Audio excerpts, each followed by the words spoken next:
1er juillet, donc, l'équipe s'est rendue sur les différents sites, n'est-ce pas, qui sont des sites inondables, reconnus. Il s'agit essentiellement du bassin situé sur la route de Gossas, du marché Ndoumbe Diop, de Rokoubousseu, Ngolombit, Kamboussouf, du bassin de rétention de Kercher Ibra, du Foirail cette fois-ci, on y a jeté le Foirail de Diourbel. Donc nous avons eu à visiter tous ces sites-là et des décisions ont été prises. Nous avons constaté en tout cas que dans bien des sites, des travaux de curage des canaux ont été déjà réalisés, mais nous avons constaté aussi que quelque part, il y avait, n'est-ce pas, d'autres actions à mener, consistant par exemple à réaliser des dalles ou peut-être à réhabiliter certaines dalles qui n'étaient plus, n'est-ce pas, qui étaient en tout cas détruites et endommagées. Nous avons constaté aussi que certaines grilles à valoir devaient être réhabilitées et nous avons donné des instructions aux services concernés. Nous avons donné des instructions aux services concernés pour réaliser ces actions-là.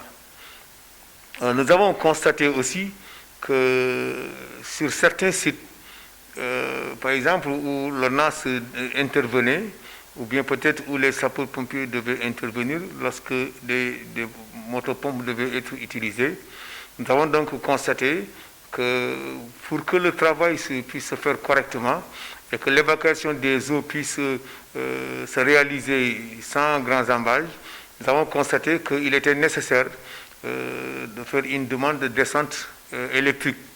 Et là, nous avons demandé à la mairie, parce que la Sénélec est déjà disposée à faire cette descente électrique, mais qu'elle exige que la demande se fasse de manière formelle, afin qu'elle aussi elle puisse réaliser les travaux sur les sites donnés.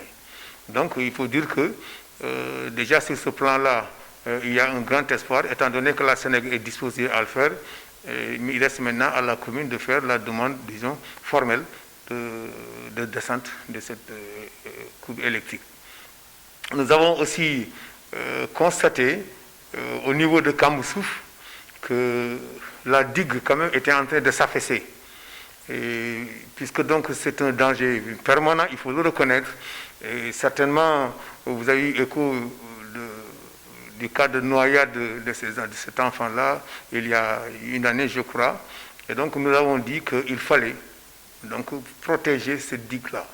Bon, protection, quand on parle de protection, on parle de la mise en place d'un grillage au moins. Maintenant, peut-être envisager de réhabiliter la digue. Mais étant donné que ça peut prendre du temps, au moins pour le moment, il faudra installer une digue, un grillage de protection afin afin que l'accès ne soit pas vraiment très facile pour les enfants et les populations vivant aux alentours. Nous avons aussi constaté sur le terrain, au niveau de Kercher, que le bassin, le grand bassin qui est là-bas, avait besoin d'être dragué. Bon, on en a parlé au service disons, technique, n'est-ce pas, de la mairie, qui dit être disposé, mais malheureusement, c'est les moyens qui manquent. Parce que le dragage de ce bassin-là, quand même, nécessite la mobilisation de gros moyens, non seulement financiers, mais aussi de gros moyens matériels. Et ça, la mairie, quand même, peine à réaliser cela. Là, pour ce qui est de la descente électrique, il y a eu une offre, en tout cas, une disposition de l'ONAS à réaliser, à pomper les eaux plutôt, lorsqu'il y a donc risque de débordement des eaux dans les habitations aux alentours. L'ONAS est disposé à mettre une motopompe et pomper les eaux vers un regard qui se trouve au centre du quartier. Mais pour cela, l'ONAS aussi demande qu'il y ait une descente électrique. Et je crois que la mairie est disposée à faire ces demandes électriques-là, ces demandes de descente électrique, afin de pouvoir pomper les eaux correctement. Et donc, éviter que les eaux ne débordent le bassin pour aller donc pour occuper les maisons et donc empêcher les populations de vivre dans la quiétude. Donc en ramassé, voilà ce que donc nous avons pu constater sur le terrain.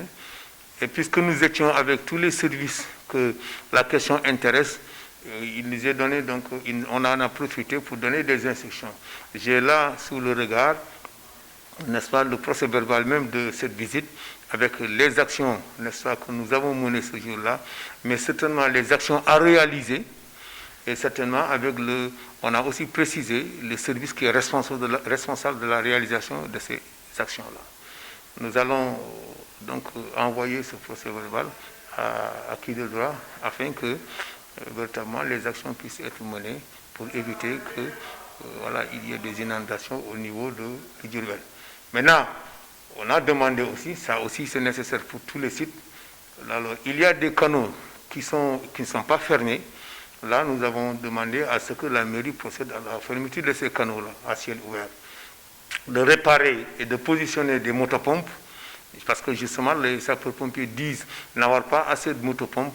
Et s'il y avait de fortes pluies, donc des grosses inondations, les sapeurs risquent d'être débordés parce qu'ils n'ont pas assez de motopompes. Et donc, si la mairie met à disposition des motopompes, 2 au moins, ça permettrait aux sapeurs de pouvoir faire face, n'est-ce pas, en cas d'inondation. Et ensuite, ils ont demandé la mise à disposition d'une motopompe, de 2 électropompes. De 2 électropompes. Les électropompes sont beaucoup plus efficaces que les motopompes. Et ensuite, maintenant, une motopompe de 80 mètres cubes et une motopompe de 40 mètres cubes. Ils ont demandé aussi la mise à disposition de carburant, pour que ces motopompes puissent être donc dotées de carburant et donc fonctionner correctement.